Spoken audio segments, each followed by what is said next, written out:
آلاف الجزائريين يبحثون دون جدوى عن خيط يوصلهم إلى حقيقة ما جرى لأبنائهم ممن قتلوا أو اختفوا دون أثر. الليلة نستضيف أحد الشهود على تلك المرحلة في أول ظهور علني له. ضيفنا والشاهد الجزائري الذي نعني هو السيد كريم مولاي، عميل سابق للمخابرات الجزائرية منذ عام 87 وحتى خروجه أو هروبه من الجزائر عام 2000. بوضوح إذا نسأل الليلة السيد كريم مولاي، وبوضوح وصراحة نرجو أن تردنا الأجوبة من ضيفنا وضيفكم. سيد، والآن مع عميل المخابرات الجزائرية. سيدي لو سمحت أن تقسم اليمين حتى تكون لهذه الحلقة شيء من المصداقية.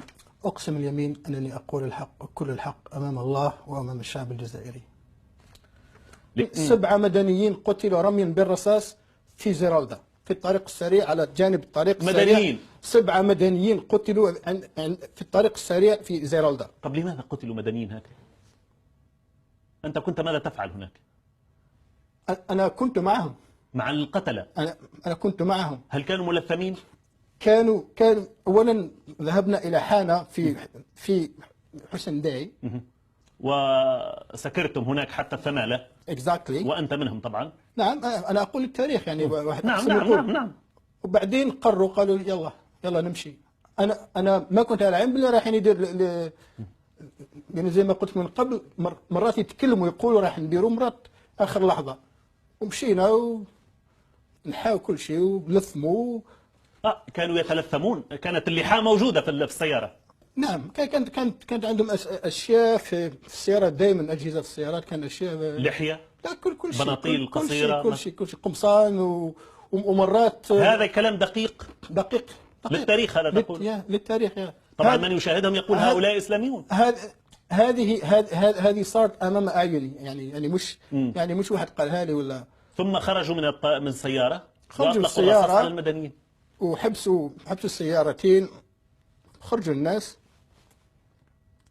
أطلق الرصاص عليهم ولا سبب. هل تعرف أحد القتلى؟ لا أعرف. ماذا قيل حينها حول هؤلاء؟ تذكر أنت في الإعلام في كذا؟ في الغد خرجت الصحف الوطنية أو الصحف الحكومية تقول عملية إرهابية في زيرالدا ذهب ضحيتها 7 مدنيين بخبر بسيط. والقتلة مجهولون، لكن أنا أعرفهم وأعرف أسماءهم. أعطيني أسماء القتلة بالاسم. أنا أقول لك يعني بالاسم من كانوا معك في السيارة، بما فيهم أنت طبعا ستقف يوما ما أمام المحكمة.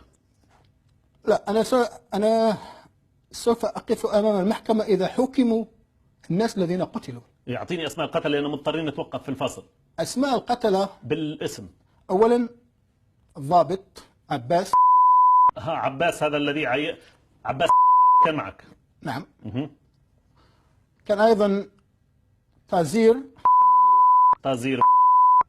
المدعو زبير.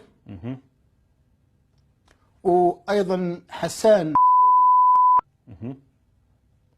وأيضا الياس. كلهم يعني ضباط في المخابرات. كلهم ضباط. وكان أيضا ضابط آخر اسمه فريد، لكن لا أعرف اسمه لأنه كان قليل يعني معايا. لكن هؤلاء الخمسة. هؤلاء الخمسة كانوا. والذين قتلوا طبعا 7 على الأقل.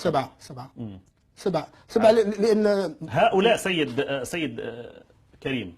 نعم. يعني أنا لا أدري أتجوز أن أناديك بكلمة سيد أم لا، لأنه بعض الجزائريين سيتهمونني الآن كيف تنادي قاتل بكلمة سيد. واعذرني في ذلك، أنا الآن هنا أتعامل مهنيا يعني. جبهة البوليزاريو التوفيق في بلوغ مبتغى المشروع لشعب الصحراء الغربية المتمثل في ممارسة حقه في تقرير مصيره. هي الدولية يعني أنها تقتل حتى تظهر نفسها، أو ما المعنى بالمصداقية الدولية حينها؟ عبد القادر هو الذي كان يقول هذه العبارة: نريد المصداقية الدولية. كيف؟ ماذا كان يعني؟ نريد التعاطف الدولي مع الجزائر. كلما نصيح بأننا ضحايا الإرهاب سوف نتلقى دعم خارجي. Ahora pues ya lo subí al paro.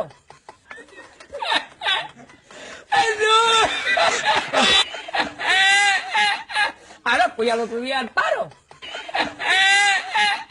Ahora pues ya lo subí al paro.